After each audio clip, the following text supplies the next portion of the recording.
ஆத்ம வணக்கம். ஆத்மபிதா சுவாமி சிவானந்த பரமஹம்சர் அவர்கள் அருளிய வேத சாஸ்திர புராணங்கள் ஒன்றும் பொய்யல்ல. ஏனென்றால் வேத சாஸ்திர புராணாதிகள் யாவும் எழுதியிருக்கின்றது யாரென்று உமது நம்பிக்கை?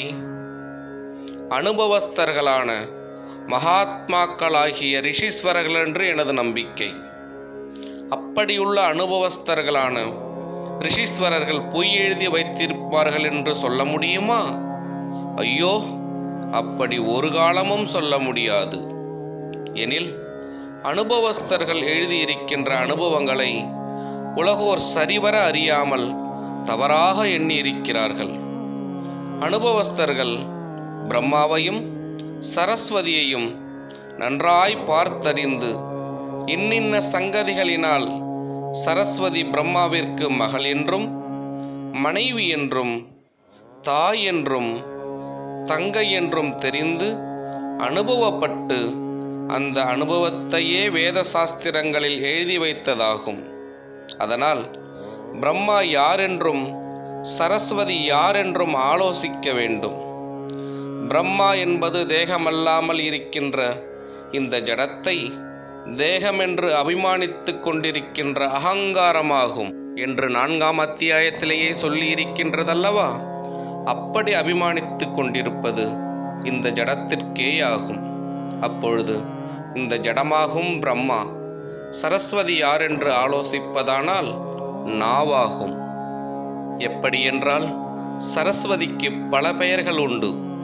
எவை என்றால் பிராமி, பாரதி, பாஷா, கீர், வாக்கு, வாணி, சரஸ்வதி, வியாகாரா, உக்தீர், அபிக்திரி, பாஷிதம், வசனம், வச, இவையெல்லாம் சரஸ்வதியினுடைய பெயர்களாகும். இவையெல்லாம் ஒவ்வொரு காரணத்தால் ஏற்பட்டுள்ள பெயர்களாகும். தவிர பஞ்சேந்திரியங்களில் ஒன்று சரஸ்வதி ஆகிறது. அதாவது வாக்கு என்கிற இந்திரியம். அந்த வாக்கு என்கிற இந்திரியத்திற்கு நாவு என்றும் சொல்லுவதுண்டு. ஆகையால் சரஸ்வதி என்ற பெயர் நாவிற்கே ஆகின்றது.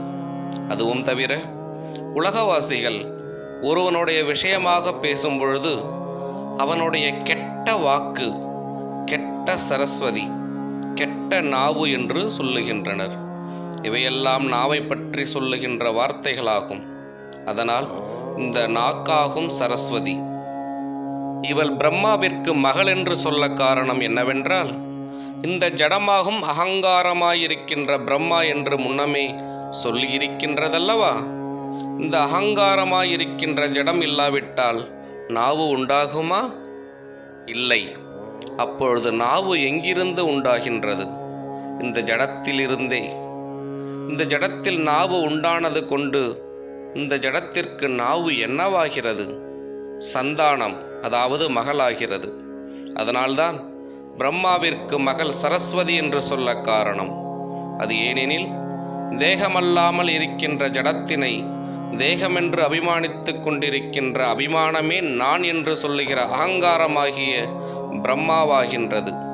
அந்த பிரம்மாவே ஜடம். அந்த ஜடத்தில் இருந்து நாவு உண்டானதால் தனக்கு மகளாயிற்று. வேத சாஸ்திர புராணங்கள் ஒன்றும் பொய்யல்ல. தொடரும். ஆத்ம வணக்கம்.